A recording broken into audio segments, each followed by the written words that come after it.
Hello everyone, welcome back to our series electromagnetic field theory का जो हमने series start किया था उसका एक next topic and important topic जिस पे अपना पूरा ईएफटी सब्जेक्ट डिपेंड है। Maxwell equations. मैक्सवेल इक्वेशंस क्या है, उनका पॉइंट फॉर्म में एंड जो इंटीग्रल फॉर्म है, इंटीग्रल फॉर्म में मैक्सवेल इक्वेशन क्या होता है, उसका डेफिनेशन या स्टेटमेंट क्या होता है, वो कैसे याद रखना है वो भी मैं आपको बताऊंगा। एंड सभी जो डेफिनेशन है या इक्वेशन है उनका स्टेटमेंट भी देखेंगे।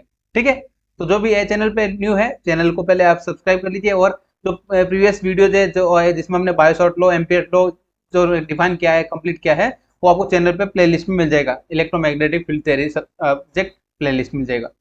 ठीक है, तो स्टार्ट करते हैं आज का हमारा टॉपिक मैक्सवेल इक्वेशंस। ये आपको याद कैसे रखना है वो भी मैं आपको बताऊंगा। एंड ये आपको अच्छे से याद रखना है क्योंकि इस पे ही डिपेंड है आगे के 4 यूनिट 5 यूनिट जो भी डिफाइंड है, वो इस मैक्सवेल इक्वेशन का यूज करके ही वहां पे डिफाइन करना है। ठीक है, तो आपको ये अच्छे से करना है एंड वन बाय वन सभी देखेंगे, सभी इक्वेशंस।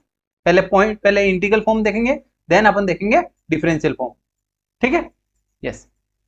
तो पहले मैक्सवेल इक्वेशंस समझने से पहले अपने को कुछ इंपॉर्टेंट या बेसिक चीजें होती है, जिससे ये मैं बेसिक चीजें पहले क्यों बता रहा हूँ, जिससे अपना जो स्टेटमेंट लिखते हैं वो आप कैसे लिखना है, जो फॉर्मूला अपना आप फॉर्मूला याद रखेंगे, देन आपको स्टेटमेंट कैसे लिखना है वो मैं आपको बताता हूँ। ठीक है, तो आपको थोड़ा सा नोटेशन का पता होना चाहिए। डेल, ये क्या होता है, डेल को किससे डिनोट करते हैं, अगर हम डेल डॉट डॉट प्रोडक्ट करें तो क्या आ जाएगा, डाइवर्जेंस।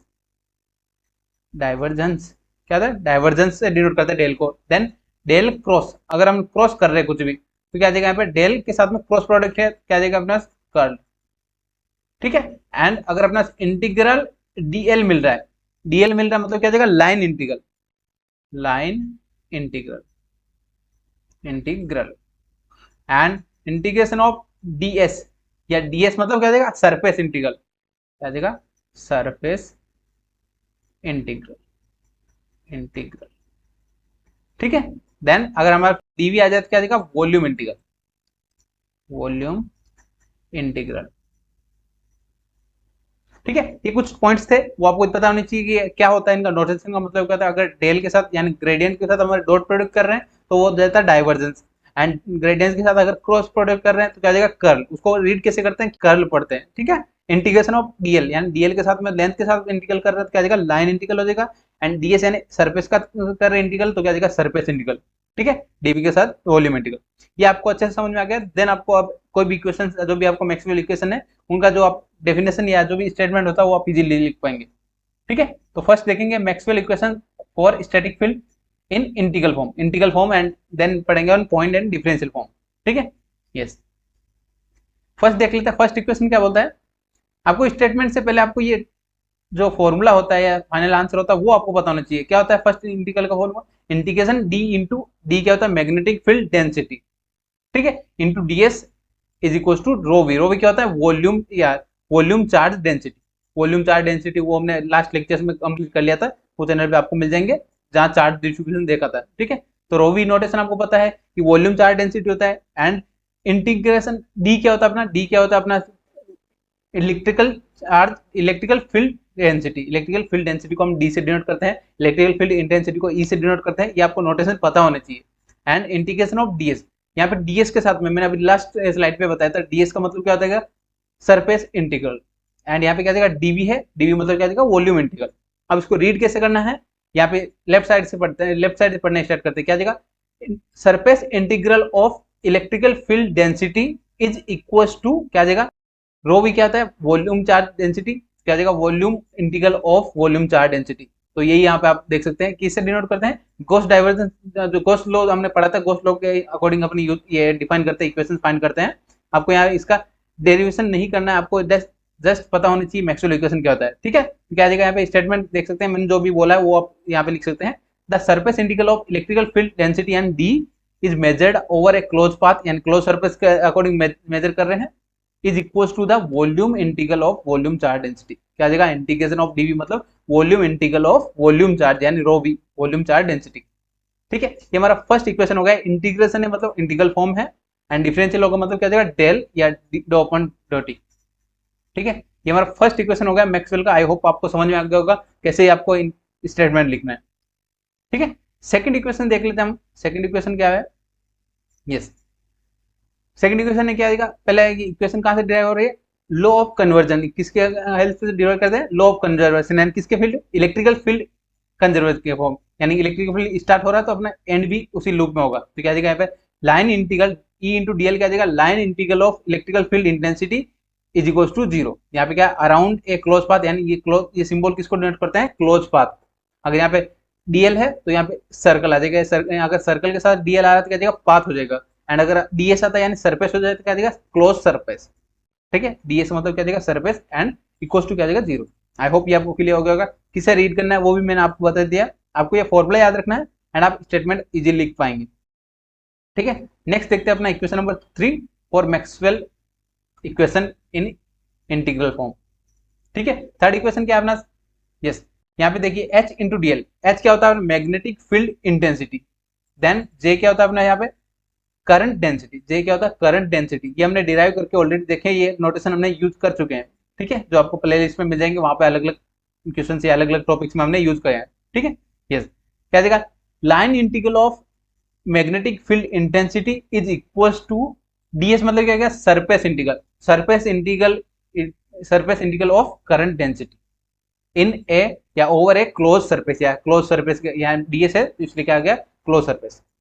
आई होप ये आपको क्लियर हो गया होगा। कैसे यहाँ पे लाइन स्टेटमेंट कैसे लिखा है, the line integral of magnetic field intensity H over a close path, यानी डीएल है इसलिए क्या आ जाएगा path, is equal to the surface integral of current density, क्या आ जाएगा जे, सरफेस इंटीग्रल क्यों आया डीएस की वजह से, and over a close surface, यानी सरफेस इंटीग्रल क्या आ जाएगा क्लोज सरफेस में हो जाएगा, डीएल है तो मतलब क्या आ जाएगा close path.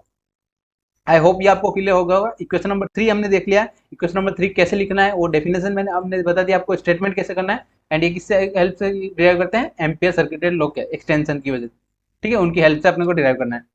Next fourth equation क्या हमारा, फोर्थ इक्वेशन है हमारा एम्पियर, यस फोर्थ इक्वेशन क्या बोलता है अपना integration B into DS. B क्या होता है, बी आपको पता होना क्या होता है, पहले यहाँ देख लेते हैं। बी होता है हमारा मैग्नेटिक फील्ड डेंसिटी, डेंसिटी क्या होता है मैग्नेटिक फील्ड डेंसिटी को डिनोट करते हैं बी से, कैपिटल बी से, एंड एच किसको डिनोट करता है मैग्नेटिक फील्ड इंटेंसिटी को। तो यहाँ पे क्या देगा डीएस है, डीएस है क्या देगा सरफेस इंटीग्रेशन हो जाएगा, तो क्या देगा नेट मैग्नेटिक फ्लक्स या नेट मैग्नेटिक फ्लक्स या net magnetic density field density the close, किसके अकॉर्डिंग यहाँ पर डीएस है क्या देगा close surface is equal to 0, या इसको यहाँ पे लाइन में जो हमने रीड किया डीएस क्या होता है सरफेस इंटीग्रल, तो क्या देगा the surface integral of magnetic field density is over a closed surface is equals to 0, is equals to 0 क्या देगा। आई होप ये आपको क्लियर हो गया होगा। इसलिए मैंने आपको पहले नोटेशन बताया कि नोटेशन अगर आपको याद रहेंगे तो आप इजीली लिख पाएंगे कोई भी टॉपिक हो, कोई भी आपका इक्वेशन हो। ठीक है, तो आपको डेफिनेशन याद रखना है, नोटेशन आपको पता होना चाहिए, एंड आपको फॉर्मूला याद रखना है। ठीक है, यस ये हो गया हमारा फोर्थ इक्वेशन। 4 इक्वेशन है अपने मैक्सवेल की 4 इक्वेशन है, हमने ये पॉइंट किस पे फॉर्म में देखे थे, इंटीग्रल फॉर्म में देख लिया है। अब देखते हैं हम पॉइंट फॉर्म में, एंड पॉइंट फॉर्म या इसको डिफरेंशियल फॉर्म भी बोलते हैं। Differential form and point form में क्या इक्वेशंस होते हैं वो हम देखेंगे, जिसमें हमने डेल बताया, डेल क्या होता है ग्रेडियंट, अगर डॉट प्रोडक्ट हो तो उसको रीड करते हैं डाइवर्जेंस, एंड अगर डेल क्रॉस यूज कर रहे हैं तो क्या देगा कर्ल ऑफ। ठीक है, अब ये स्टार्ट करते हैं फर्स्ट इक्वेशन। सिमिलर 4 इक्वेशन रहेगा मैक्सवेल पॉइंट फॉर्म में भी, यस क्या देगा del into D, del into D है डॉट प्रोडक्ट है, डॉट प्रोडक्ट के लिए क्या आएगा डाइवर्जेंस। ठीक है, कर्ल अगर क्रॉस होता है तो क्या देगा कर्ल, एंड किसके इक्वल होगा रो वी, रो क्या होता है अपना sir volume charge density, volume charge density को किससे डिनोट करते हैं रो वी से, रो वी। ठीक है, तो इसको कैसे रीड करेंगे, divergence of electrical field density या इलेक्ट्रिकल फील्ड इंटेंसिटी, डेंसिटी या डी को डी से डेंसिटी को डिनोट करते हैं, is equal to the volume charge density, किसके इक्वल होगा volume charge density. I hope ये आपको क्लियर हो गया होगा। ये किससे डिफाइन करते हैं गॉसेस लॉ के हेल्प से डिफाइन करते हैं या डिराइव करते हैं, आपको ध्यान रखना है। फर्स्ट इक्वेशन हो गया हमारा पॉइंट या डिफरेंशियल फॉर्म में। ठीक है, del dot D is equal to rho V. I hope ये आपको क्लियर हो गया होगा। ये कैसे लिखा हमने, ये हमने आपको पता होनी चाहिए, नोटेशन मैंने इसलिए आपको पहले बताया कि आप इजीली समझने का ट्राई करेंगे। ठीक है, यस सेकंड देखते हैं हम। सेकंड इक्वेशन क्या होता है हमारा क्रॉस प्रोडक्ट है। क्रॉस प्रोडक्ट के लिए अपना पहले दिमाग में क्या आता है कर्ल को डिनोट करते हैं क्रॉस प्रोडक्ट के, तो क्या देगा यहाँ पे the curl of electrical field intensity E is always 0, क्या देगा is equal to 0 is always 0। ठीक है, del cross E is equal to 0। I hope ये आपको क्लियर हो गया होगा। इलेक्ट्रिकल फील्ड की हेल्प से अपने को इलेक्ट्रिक फील्ड का जो रोटेशनल फील्ड है, रोटेशनल फील्ड की हेल्प से अपने ये डिराइव करते हैं। ठीक है, यस आई होप ये आपको क्लियर होगा। आपने देखा होगा रोटेशनल फील्ड में कभी इलेक्ट्रिकल फील्ड जनरेट नहीं होता, या रोटेशनल जो फील्ड है उसमें अपना इलेक्ट्रिकल फील्ड इंटेंसिटी जनरेट नहीं होती, अपना आउटपुट क्या आता है, जीरो आता है या नॉट एग्जिस्ट। ठीक है, तो आपको क्रॉस प्रोडक्ट जहां पे दिखे डेल के साथ क्रॉस कर रहे हैं तो उसको डिफाइन कैसे करते हैं, curl, curl of electrical field intensity E is equal to zero. ठीक है, ये हमारा हो गया सेकंड इक्वेशन। नेक्स्ट देखते हैं हमारा नेक्स्ट इक्वेशन क्या है। थर्ड इक्वेशन है हमारा एच। एच क्या होता है अपना, क्रॉस प्रोडक्ट का मतलब कर्ल होगा, एंड एच है तो मतलब क्या देगा पे, magnetic field intensity is equal to J. J क्या होता है, करंट डेंसिटी। तो यहाँ पे क्या देगा इक्वेशन, यस क्या देगा अपना equation, the curl of magnetic field intensity H is nothing but is equal to current density, या इसको ऐसे लिख सकते हैं, the curl of magnetic field intensity is equal to the current density. ठीक है, सेम मीनिंग होगा current density, current density J. I hope ये आपको क्लियर होगा। यही क्या होता है, एक्सटेंशन ऑफ एम्पियर्स लॉ। ठीक है, या कॉन्सेप्ट ऑफ कर्ल भी यही होता है अपना, extension of ampere law. I hope ये आपको क्लियर हो गया होगा। हमने यार थर्ड इक्वेशन भी देख लिया पॉइंट फॉर्म या डिफरेंशियल फॉर्म में। जितने ज्यादा आप कंफ्यूजन करेंगे, यानी आप ज्यादा ज्यादा या अलग अलग इक्वेशंस पढ़ेंगे, अलग अलग इक्वेशन याद रखने का ट्राई करेंगे, तब आपको कंफ्यूजन होगा। आप बस याद रखना आपको नोटेशन, एंड आपको जो फॉर्मूला है फॉर्मूला याद रखना है। आप फॉर्मूला लिख के आप इजीली सोल्व कर पाएंगे, इजीली आपको उसका डेफिनेशन लिख पाएंगे। ठीक है, स्टेटमेंट इजीली लिख सकते हैं। Next and fourth and final equation क्या अपना, डेल डॉट बी, यानी बी क्या होता है, मैग्नेटिक फ्लक्स या magnetic flux density is equal to zero. क्या देगा यहाँ पे, the static field, the net outgoing magnetic field is equal to zero. ये अपना इसका डेफिनेशन हो गया। अगर इसको कैसे लिख सकते हैं, divergence of magnetic field density या magnetic flux is equal to zero. I hope ये आपको क्लियर हो गया होगा। ये कैसे लिखा हमने, डाइवर्जेंस, यानी डाइवर्जेंस के फॉर्म में भी लिख सकते हैं, डॉट प्रोडक्ट हो तो हम डाइवर्जेंस लिखते हैं। ठीक है, ये डिफाइन किसकी वजह से होता है, गॉस डाइवर्जेंस या Gauss law of magnetic field, magnetostatic. Clear है, आई होप ये आपको क्लियर होगा। हमने मैक्सवेल के सभी इक्वेशन हमने अच्छे से देख लिए कि कौन कौन से इक्वेशन आपको याद रखना है, कैसे याद रखना है, वो भी मैंने आपको बता दिया। आपको बस नोटेशन याद रखना है, नोटेशन याद रखने के बाद आप इजीली लिख पाएंगे। ठीक है, और भी आपको कोई डाउट रह जाए, आप कंफ्यूजन है तो आप कमेंट में पूछ सकते हैं। अगर वीडियो हेल्पफुल रहा, आपको समझ में आया अच्छे से, तो आप कमेंट करके जरूर बताइएगा। ठीक है, यस, जो भी चैनल पर न्यू है चैनल को सब्सक्राइब कर लीजिए, और जिन्होंने प्रीवियस वीडियोज नहीं देखे थे इस सीरीज के, वो आप चैनल पर जाके देख सकते हैं। इलेक्ट्रोमैग्नेटिक फील्ड थ्योरी का अपना एक प्लेलिस्ट बना दिया गया है, वहां आप जाके देख सकते हैं। ठीक है, व्हाट्सएप ग्रुप ज्वाइन कर लीजिएगा, जहां आप अपने क्वेश्चंस पूछ सकते हैं, डाउट पूछ सकते हैं, एंड आपको PDF solution Telegram group and WhatsApp group पे ऑलरेडी मिल जाएगा, तो आप वहां से जाके देख सकते हैं। ठीक है, यस, मिलते हैं नए टॉपिक के साथ नेक्स्ट वीडियो में। Thank you for watching.